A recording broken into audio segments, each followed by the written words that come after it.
Hello students, I am Arvind Kumar. Today we will discuss a new topic from first unit of third chapter, electrostatic potential and flux. And our topic name is relation between E and V. E मतलब electric field intensity and V means electric potential. So today we will find a relation between E and V. It have two methods.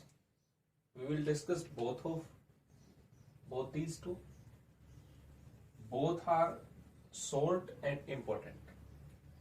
So we start by first method. We know potential due to a point charge at any point. अगर मैं ये कहूं कि यहाँ पे जो charge है इसकी वजह से पोटेंशियल कैलकुलेट करते हैं तो इक्वी पोटेंशियल सरफेस हमने ड्रॉ की, ठीक है। यहाँ पे पोटेंशियल मान लेते हैं V1 है, यहाँ पे पोटेंशियल V2। हमें ये भी पता है V2 is less than V1 क्योंकि जितनी डिस्टेंस ज्यादा होगी, ये इलेक्ट्रिक फील्ड की डायरेक्शन डिस्टेंस ज्यादा होगी तो पोटेंशियल की वैल्यू कम होगी। तो हम यहाँ पे किसी भी पॉइंट पे पोटेंशियल कैलकुलेट करें, potential at any point due to a point charge V is equal to KQ upon में R।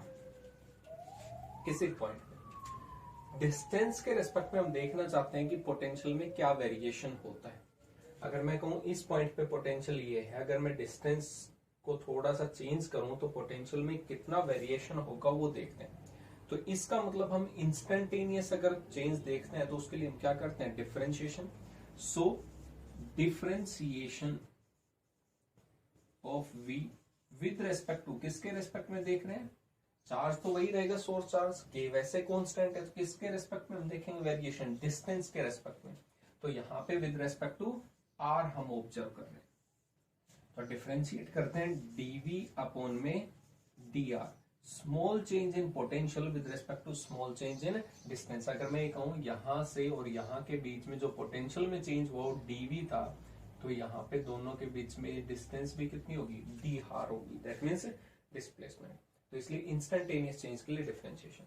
मैंने यहाँ पे इसको डिफरेंशिएट करना सीखा, d अपॉन में r के रेस्पेक्ट में कर रहे हैं। इसकी वैल्यू क्या थी, KQ, और r को ऊपर ले जाएंगे तो r रेज टू पावर -1 लिख सकते हैं। तो k जो है, अगर हम इस पॉइंट से इस पॉइंट पे जाएंगे तो k में तो कोई चेंज आएगा ही नहीं। k क्या है, यहाँ पे कांस्टेंट है, बाहर ले सकते हैं डिफरेंशिएशन से।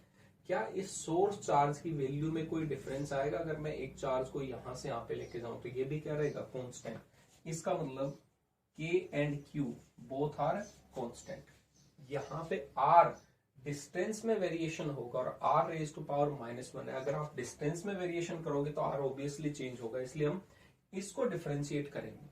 और डिफरेंशिएशन का फॉर्मूला क्या था, पावर पहले और पावर में एक डिक्रीमेंट। तो यहाँ पे करेंगे R का तो -1 पावर पहले थी, इसमें एक और डिक्रीमेंट करेंगे -1 -2 हो जाएगा तो R रेज टू पावर -2। ये -2 अगर डिनोमिनेटर में आएगा तो क्या हो जाएगा, पॉजिटिव। तो यहाँ पे माइनस जो था वो बाहर KQ, और ये R रेज टू पावर -2 को डिनोमिनेटर लेके आएंगे तो R रेज टू पावर +2। यहाँ पे जो टर्म्स थी वो कितनी हो जाएगी, dV अपॉन में dr। मैं इस नेगेटिव साइन को इधर कर दूं तो -dV अपॉन में dr is equal to KQ upon में R²।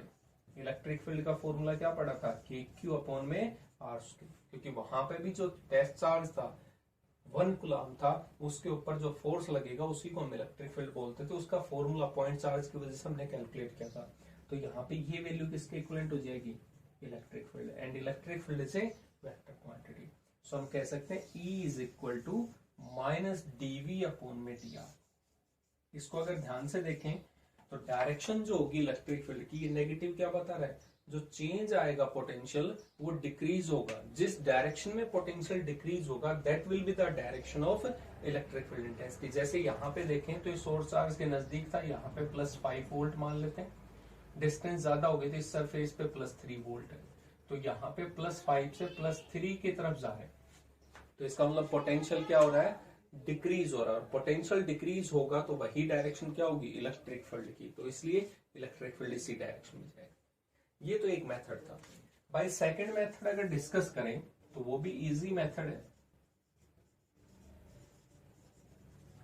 अगर मैं यहाँ पे किसी चार्ज को रख रहा हूं क्यू चार्ज को, और क्यू चार्ज मूव कर रहा है यहाँ पे इन द, तो यहाँ पे मैं लिख सकता हूं work done by electric field, by electric field. तो इलेक्ट्रिक फील्ड ने कितना वर्क डन किया, W is equal to minus Q, charge कितना था माइनस और क्यू, पोटेंशियल डिफरेंस है यहाँ पे, पोटेंशियल डिफरेंस के टर्म्स में वर्क डन कैलकुलेट कर रहे हैं, कितना होगा, चार्ज क्यू था, एक पोटेंशियल से दूसरे पे जा रहा है, तो कितना होगा, चेंज इन पोटेंशियल, और चेंज को हमने कितना मान लिया, डीवी मान लिया, small change in potential. Okay, हमें तो वर्क डन का दूसरा फॉर्मूला भी पता है, क्या था, फोर्स इनटू में डिस्प्लेसमेंट। अब कितनी डिस्प्लेसमेंट कवर की है इसने, इस पॉइंट से और इस पॉइंट के बीच में, ठीक है, और डिस्टेंस कितनी मानी हमने, dr।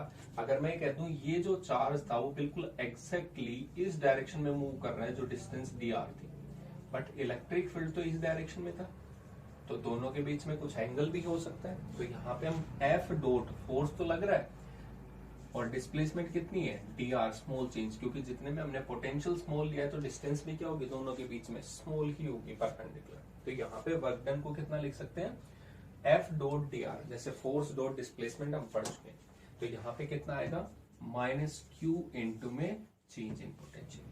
अब फोर्स तो हमें नहीं पता, but F is equal to आपको पता है in terms of electric field, क्योंकि हम रिलेशन फाइंड आउट कर रहे हैं E एंड B में। दैट मीन्स इलेक्ट्रिक फील्ड का जो फॉर्मूला था वो कितना था, फोर्स पर यूनिट चार्ज, तो फोर्स इज इक्वल टू कितना हो जाएगा, Q इंटू मी, कितना चार्ज है यहाँ पे, Q, इलेक्ट्रिक फील्ड की वैल्यू कितनी होगी इंस्टेंटेनियस, क्योंकि स्मॉल चेंज है, तो कितना फोर्स लिख सकते हैं, Q इंटू में इलेक्ट्रिक फील्ड, डिस्प्लेसमेंट dr है, और डॉट प्रोडक्ट था दोनों का, तो ओपन करेंगे तो cos theta is equal to minus Q into में डी।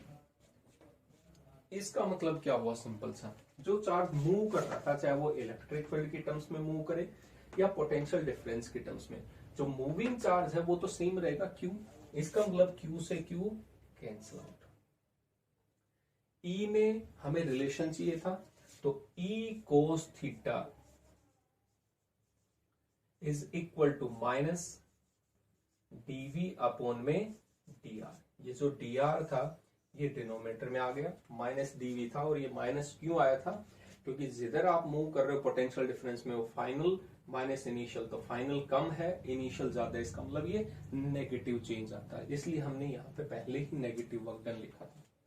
इसका मतलब ये कंपोनेंट जो होगा इलेक्ट्रिक फील्ड का, that will be in the direction of displacement. हमेशा इलेक्ट्रिक फील्ड का जो कंपोनेंट आप लोगे वो डिस्प्लेसमेंट के साथ लोगे, अगर दोनों के बीच में एंगल यहाँ पे थीटा था तो इलेक्ट्रिक फील्ड हमेशा डिस्प्लेसमेंट की डायरेक्शन में लेंगे। तो यहाँ पे अगर आप ये कहते हो डी इलेक्ट्रिक फील्ड इन एक्स एक्सिस डायरेक्शन, तो चेंज इन पोटेंशियल तो वही रहेगा क्योंकि ये तो स्केलर है, और यहाँ पे डिस्टेंस किस में आएगा, डी एक्स में। अगर वाई डायरेक्शन में कैलकुलेट कर रहे हैं तो माइनस डीवी अपॉन में डी वाई, जेड में करेंगे तो डी जेड। ये ध्यान रखेंगे कि यहाँ पे इलेक्ट्रिक फील्ड और चेंज इन डिस्प्लेसमेंट के बीच में जो एंगल होगा वो एंगल हम यहाँ पे फॉलो करेंगे। अगर मैं कहूँ कि सेम डायरेक्शन होता तो सेम कितना होता है 0 डिग्री, तो कोस 0 कितना होता है 1, तो वहां पे E इज इक्वल टू कितना होता है माइनस डीवी अपॉन में डी आर। ये बेसिक रिलेशनशिप है। यहाँ पे हम ये कह सकते हैं E इज इक्वल टू, जैसे आपने कहा, माइनस डीवी अपॉन में डी आर। हमने इक्वी पोटेंशियल सरफेसेस ड्रॉ की थी, उसमें अगर ध्यान से देखें तो अगर चेंज इन पोटेंशियल जो है वो कांस्टेंट हो जाए, constant, that means distance between equipotential surface is inversely proportional to electric field. इसका मतलब जहां पे इलेक्ट्रिक फील्ड स्ट्रोंगर होंगी वहां पे सेपरेशन कम होगी, और जहां पे इलेक्ट्रिक फील्ड वीक होगी, वैल्यू कम होगी, वहां पे सेपरेशन बिटवीन इक्विपोटेंशियल सरफेसेस ज्यादा होगी। तो यहाँ पे ये कंसेप्ट था, जैसे हमने ड्रॉ किया था। तो इलेक्ट्रिक फील्ड लाइंस कहां पे ज्यादा होती हैं, इसके नजदीक। जब हम चार्ज के नजदीक होंगे तो इलेक्ट्रिक फील्ड लाइंस वहां पे क्या होंगी, ज्यादा, तो वहां पे सेपरेशन जो होगी इक्विपोटेंशियल सरफेस में वो कम होगी। जैसे यहाँ पे इक्विपोटेंशियल सरफेस एक ड्रॉ कर रहे हैं, ये यहाँ पे ड्रॉ कर रहे हैं, सेकेंड थर्ड ड्रॉ कर रहे थे, तो इसका मतलब जब नजदीक थे तो सेपरेशन कम थी, और जैसे जैसे दूर जाते जाएंगे तो सेपरेशन बढ़ती हुई जाएगी आपस में इक्विपोटेंशियल सरफेसेस में। तो यहाँ पे एक केस था, क्लियर हुआ। तो ये पॉइंट था जो हमने ड्रॉ किया था। दूसरा point, electric field intensity vector quantity है, कहीं पे ड्रॉ करेंगे तो potential, only potential is a scalar quantity, लेकिन यहाँ पे ये क्वांटिटी इसके इक्वल है, तो इस क्वांटिटी को हम बोलते हैं पोटेंशियल ग्रेडियंट। क्या नाम देते हैं इसको? Potential gradient. And potential gradient is a vector quantity, और इसकी डायरेक्शन क्या होगी? जो इलेक्ट्रिक फील्ड, दैट मीन्स जहां पे डिक्रीज होगा पोटेंशियल, यहाँ पे ज्यादा था, यहाँ पे कम होगा पोटेंशियल, और आगे जाएंगे पोटेंशियल और कम, जिधर पोटेंशियल डिक्रीज होगा that will be the direction of electric field intensity. तो ये कंसेप्ट था, जब हम कुछ न्यूमेरिकल डिस्कस करेंगे तो और ज्यादा क्लियर होगा। अभी ध्यान के लिए ये रखेंगे E is equal to minus dV/dr होता है, चाहे आप इस मेथड के थ्रू कैलकुलेट करें या इस मेथड के थ्रू, दोनों मेथड अपनी जगह इंपॉर्टेंट है। ठीक है, थैंक यू।